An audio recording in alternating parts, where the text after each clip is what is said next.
Je vais vous raconter l'histoire d'un loup-garou. Ce loup-garou avait un château sur une montagne. Il avait accès à toute la vue. Il pouvait voir chaque personne à des milliers de kilomètres. Ce loup-garou aimait bien son petit château.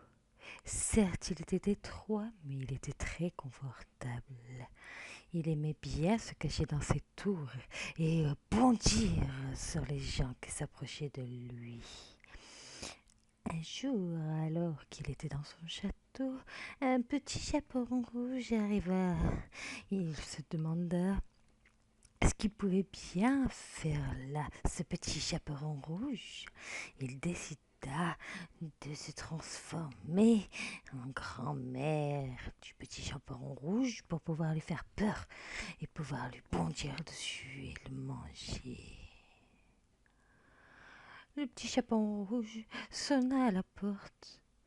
Inconscient du danger, le petit chaperon rouge croyait qu'il était chez sa grand-mère, vu que sa grand-mère lui avait donné cette adresse. Alors, il sonna à la porte. Et là, le petit loup-garou lui disait: Viens, mon enfant, je dois te faire passer par un parcours. Si tu réussis ce parcours, je te laisse en vie. Par contre, si tu le rates, attention à toi. Le petit chaperon rouge décida de faire le parcours. Mais ce que le chaperon rouge ne savait pas, c'est que le loup-garou, qui était transformé à sa grand-mère, avait traficoté le petit parcours. À chaque fois que le petit chaperon rouge passait par endroits, il avait les pieds glacés. Une fois le parcours fait, même si le petit chaperon rouge avait gagné, le loup-garou arrêta d'être en forme de mamie du chaperon rouge. Il décida de le courir après pour pouvoir le manger.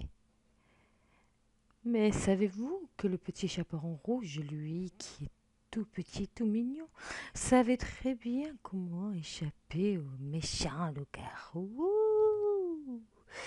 Le petit chaperon rouge prenait une faille et s'envola dans le ciel. Mais le loup-garou était juste derrière. Et il prenait la faille lui aussi. Une course infernale se mit en place. Mais tout d'un coup, le parachute du petit méchant loup s'arrêta. Il ne pouvait plus voler. Du coup, il réatterrit sur son château, sur sa tour. Il décida de mettre des pièges de partout pour pouvoir piéger ce petit chaperon rouge. Mais entre-temps, le chaperon rouge avait trouvé Monsieur le chasseur. Monsieur le chasseur alla au château du loup-garou. Il évita tous les pièges. Du coup, il rencontra le méchant loup-garou et lui disa: Soit tu as la vie sauve et tu lâches la grand-mère du petit chaperon rouge, soit je t'emprisonne dans ma prison dorée. Le loup-garou se disa: Mais si je lâche le petit chaperon rouge et la grand-mère grand, que vais-je devenir tout seul dans mon si grand château? Quand le petit chaperon rouge attendit ça, elle se dit qu'elle allait habiter avec le loup-garou dans son magnifique château. Fin.